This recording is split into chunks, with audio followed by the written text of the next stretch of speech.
What? Just beat it. That's fun. I don't even know if y'all can hear it. We are coming to you live from the car. From the car. Woo! We don't know why. We just thought it would be fun. Can you hear Michael Jackson? Michael Jackson, just beat it. Emotional eating. Woo! Great topic. We're gonna beat this. Beat the emotional eating. Stress eating. Yeah. How is everybody? What is today? I don't know. Thursday? Thursday the 16th or 17th. Are we in that back half of November? Just beat it. Okay. Beat it. You can't sing. All Okay, right. anyways, I'm cutting that off for Facebook flags. Good morning, guys. Good morning. Yep, just beat it. We're going to beat the emotional eating. Yes, we are. I'm looking like a hot mess this morning. No, Lord have mercy. this is kind of like a sensitive topic. And we just want to preface it with saying we're not shaming anyone. We don't want to call you out for your emotional eating because we do it too. We have the same problem. Yeah. Right? I was just telling Amanda a crazy story about me emotionally eating. So that's the truth. It is something that everyone struggles with. And we want you to know that. Yep. It's okay. It is. And we're going to kind of talk about why we do it. You know, I feel like our culture, like food is such a huge thing in our culture to reward yourself with, right? Like if you get a new job, let's go out to dinner. If you find out you're having a baby, let's go out to dinner. Right. If your kid makes 100 on their spelling test, it's like, let's go out to ice cream or whatever. Oh, yeah. Right? And we do that. I mean, I'm not saying it's wrong, but it's just our culture. Like that's what it is. Or commercials on TV. We love food. Commercials. We're foodies. Commercials on TV. You know that show like Coke, people drinking Coke. And what is that? It like triggers something in your mind. You see they're having a fun time and they're relaxed and they're laughing. Yeah. And so and food is very soothing. It really is. I mean, there is actually, and we'll talk about this in a minute, there is some chemical things that go on when you eat food that help you deal with stress. Yeah. Yeah, it's science. Right. So, I mean, and how did we get to this point where we're all emotional eating? It's just, it's, Mana said, it's all about our culture. It's everywhere. It's in our commercials. It's in our advertisements. It's, you know, we plan all of our holidays around food. I mean, Thanksgiving's coming up. It's all about food. Yep. It is about the food. So, that's just how it is. I know that, I get to this point where I emotionally eat, and because I don't eat enough half the time during the day. I'm notorious for going all day without eating, and which is so bad for you. So what happens is, you know what happens when you don't eat all day? Your blood sugar's all out of whack, and then you can't handle the emotions of a situation that are thrown at you, and so you stress out, and then on top of that, your blood sugar's already low and you're hungry, you haven't had enough calories, so guess who ends up standing in the pantry eating all the chips? That's me. Yeah. It's like, give me the Cheez-Its, please. Give me the box of Cheez-Its. And I'll just, anyway. So, but why do we always go for the carbs too? Like, there's science behind that? No, there is science behind that for sure. That your cortisol levels actually increase when you're stressed out.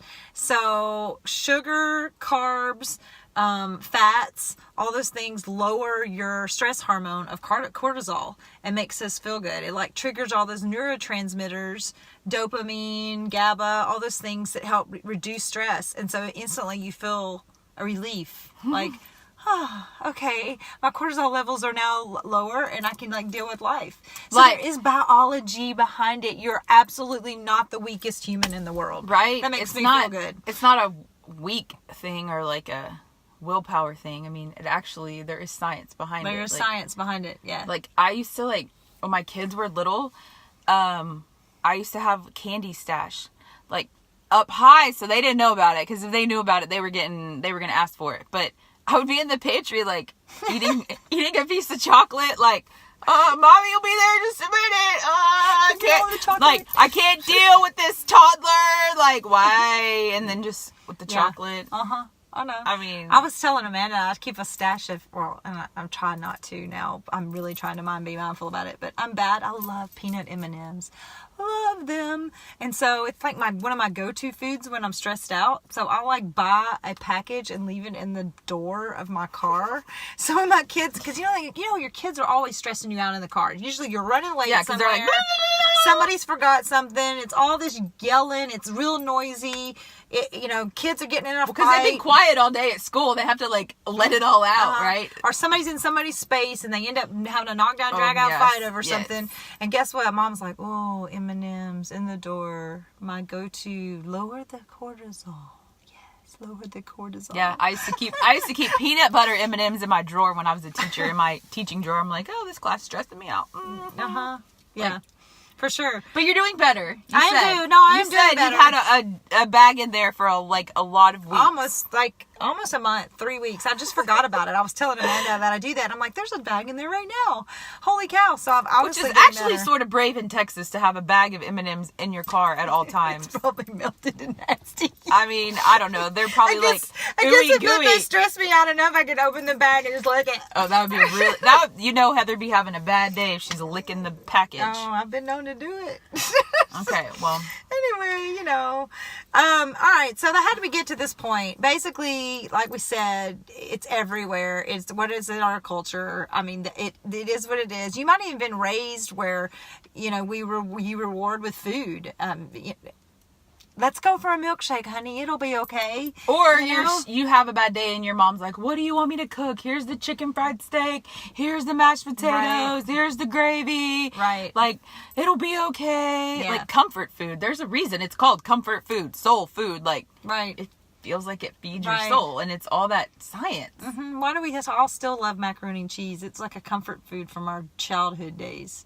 Most of us, anyway. I still love macaroni and cheese. My mom didn't make good macaroni and cheese, so that's not really comfort food. Hey, I don't have to be good stuff. You can be Kraft out of the powder. No, that's not comforting at all. No, for sure. Is it? Yeah. Oh, yeah. It totally is. Anyway. Maybe. All right. So, how can you tell if you're emotionally eating?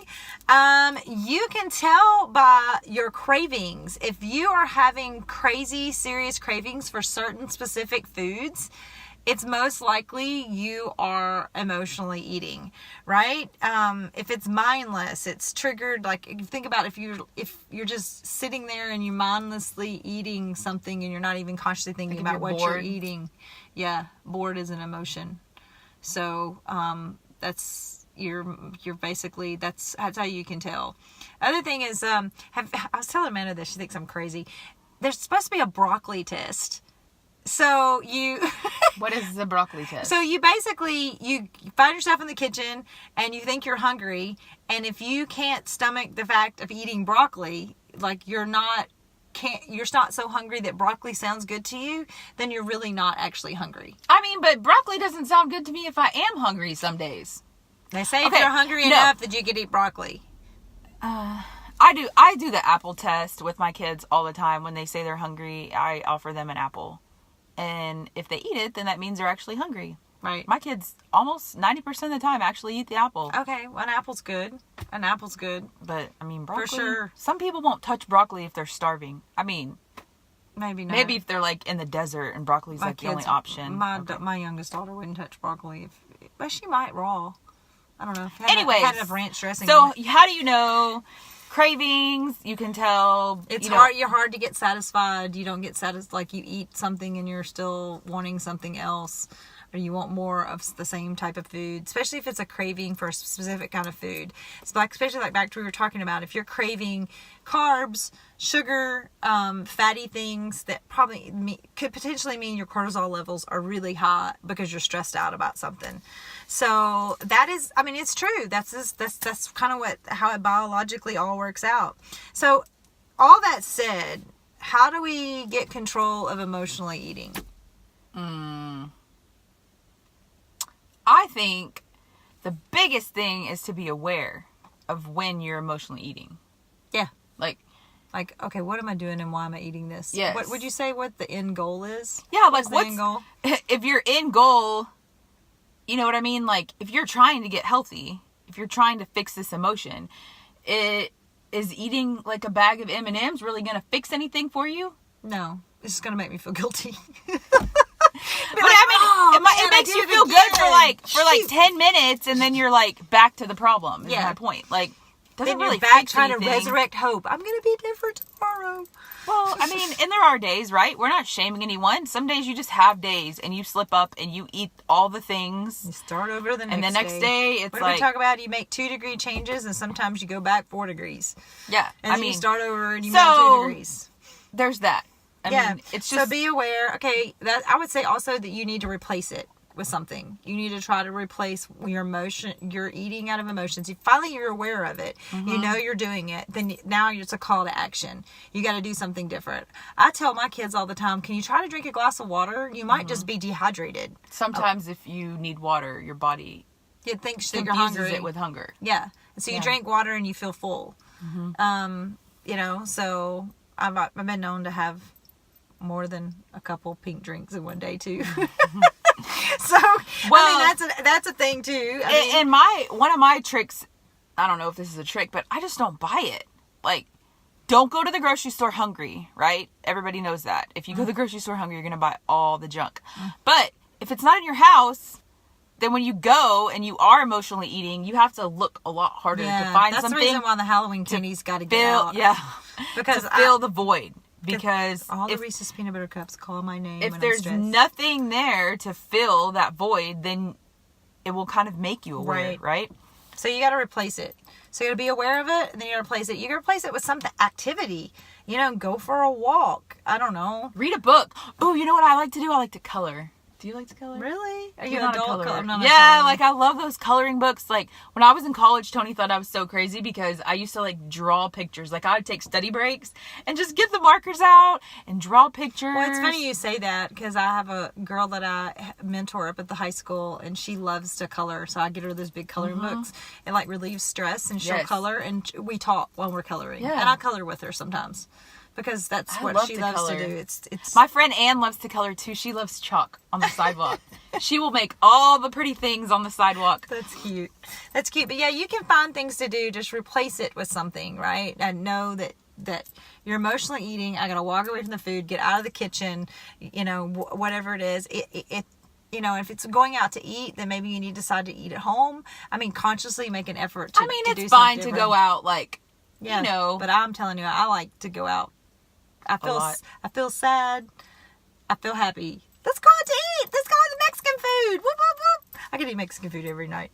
Anyway, it's the cheese. The cheese. It is the cheese. Actually, you know, we're not getting into food addictions, but food addictions are real. And I was just studying. Oh my gosh, I can't even pronounce it. But basically, it's like it has an opiate effect. A cheese does in it, and it actually that's why you become addicted to cheese. I've now decided that it's all a biological thing, and I can't control my addiction to cheese. You can control it. First off, let's just say that. Anyway, the third thing is you need to practice. You just got to practice not emotionally eating. If you're aware of it, and then you know what you can do to replace it, you got to practice it. Practice makes, as in we said, practice makes perfect, but practice makes better. Practice makes better. That's what Sullivan, Amanda's little boy, says. Practice doesn't make perfect. Practice makes better. That's really cute. So that's how you can do emotionally eating. And I think the last thing we just want to remind you guys, remember, you can do all things through Christ who gives you strength, and you are more than a conqueror. Guys, you are more than a conqueror. You have so much power within you. We have and that's what we're here to talk about, our weaknesses. So he becomes, remember that's our original Bible verse, is that in our weakness, he becomes strong. So then the power of Christ actually rests upon us. And the same power that raised Christ from the dead, we have access to that. It's meaning if that power can raise Christ from the dead, he can help us get over our emotions and over emotional eating. He truly can. He can just say a prayer. Break the chains. Say a prayer when you want to eat. Right. For your stress. Jiggly faces. God, take this stress away from me and fill it. Make the chocolate taste bad. Make the chocolate. That's a good prayer too. Make the cheese taste bad. May the cheese drip on my shirt, so I'm embarrassed that I had cheese dripped all in my shirt, and then the humiliation makes me not do it again. I don't know. Maybe. I don't know. Or, yeah. All right, guys, that's your 2 degrees today. If you love it, like it, share it out, tell people about it. We're just here to encourage you, to empower you, to make those 2 degree changes. And let you Emotional know eating. that you are not alone. You are not alone, and you can do this. And God's power can rest upon us and make us strong in our weaknesses. And we are weak when it comes to emotional eating, but we have the strength to be able to overcome. All right, guys. Happy Friday tomorrow. Woo-woo. Oh, it's Thursday. All right, we're gonna come up with a set time that we do this every week, so you guys know when we're here. Yeah, let us know if there's a day that you like. Yeah. I mean, I don't know. I don't know. We're trying to figure it out. And next week's a holiday week, so it ought to be interesting. On this, I feel like your comments are not showing, so we have no clue. I have But no anyways, we love you guys. Thanks for joining us. Alrighty, Bye. bye.